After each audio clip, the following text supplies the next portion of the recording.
आज हम इस वीडियो के माध्यम से जानेंगे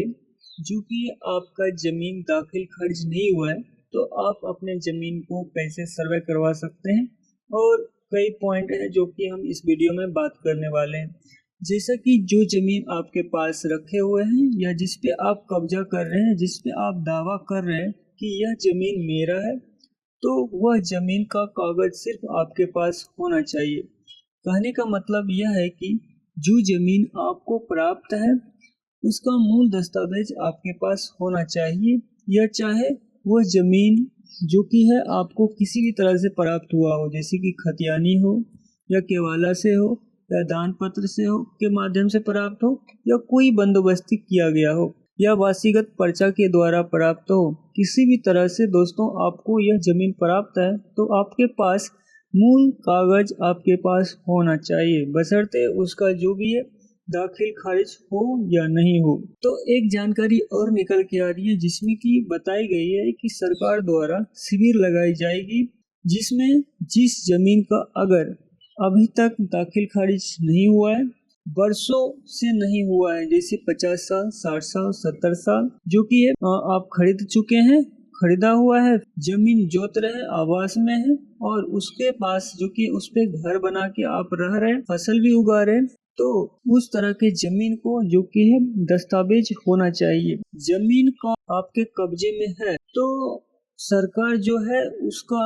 जमीन का जो कि दाखिल खारिज करेगी। अगर शिविर लगाया जाता है तो दाखिल खारिज होगा सबसे पहले, और जमीन का रिकॉर्ड जो कि आपके नाम पे अपलोड कर दिया जाएगा। कहीं कहीं पर तो यह भी पता चला है कि हमको जो कहीं कहीं डायरेक्ट ही आपके नाम पे कर दिया जाएगा, मतलब कि अगर आपके पास मूल दस्तावेज है तो आपको दाखिल खारिज नहीं भी कराए हुए हैं तो डायरेक्ट जो कि आपके वो डॉक्यूमेंट के आधार पे आपका जो कि है सर्वे यानी कि सर्वे कर दिया जाएगा, यानी कि रजिस्टर 2 में आपको चढ़ा दिया जाएगा। उसके बाद आप लोग को मन में एक तरह का प्रश्न आता होगा कि जो प्रश्न यह है कि कहिएगा सर, जो जमीन हमको रसीद के द्वारा प्राप्त है, कहने का मतलब होता है कि वह टैक्स पे जो कि दाखिल खारिज के बाद रसीद कटता है। बहुत सारे लोगों को जो कि है मूल दस्तावेज नहीं होगा, क्योंकि उसका जो कि है मालगुजारी रसीद के माध्यम से जो कि है आपको यह जमीन प्राप्त हुआ होगा। जैसे कि जमीन पहले के जमाने में एक रूल हुआ करता था कि अगर टैक्स पे नहीं कर रहे हैं तो सरकार उस जमीन को, यानी कि अंग्रेज के जमाने की बात कर रहे हैं, उसका हुकूमत था, तो एक उसके अनुसार उस समय रूल था कि प्रॉपर्टी संबंधित किसी भी व्यक्ति जमीन का टैक्स पे नहीं करेगा तो जमीन छीनकर दूसरे व्यक्ति को दे दिया जाएगा।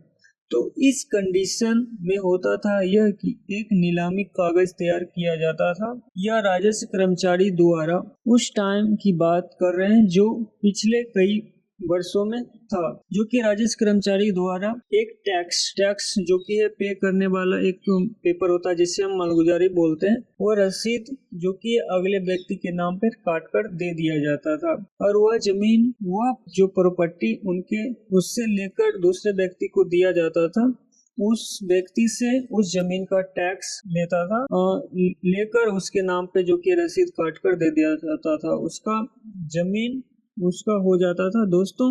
इसी तरह से जो कि जमीन का मूल दस्तावेज होना नहीं, एक टैक्स पे वाला रसीद के माध्यम से भी जो कि उस जमीन का सर्वे होगा, और सर्वे में आपका रसीद वो मान्य रहेगा। मूल आधार पे जो कि मालगुजारी रसीद बनेगा, क्योंकि यह मालगुजारी रसीद के अलावा भी आपके पास कोई भी दस्तावेज नहीं होगा। एक बात और बताना चाहेंगे कि बिहार में 1960 ईस्वी में जो कि रिविजनल सर्वे स्टार्ट हुआ था, तो उस समय एक नया खतियान जरूर बनना होगा अगर उससे पहले आपको जो कि मिला होगा पर्चा, ठीक है, कोई ना कोई पर्चा भी मिला होगा जिसके पास जो रसीद के माध्यम से जमीन प्राप्त होगा। 1960 ईस्वी के बाद सर्वे हुआ था, तो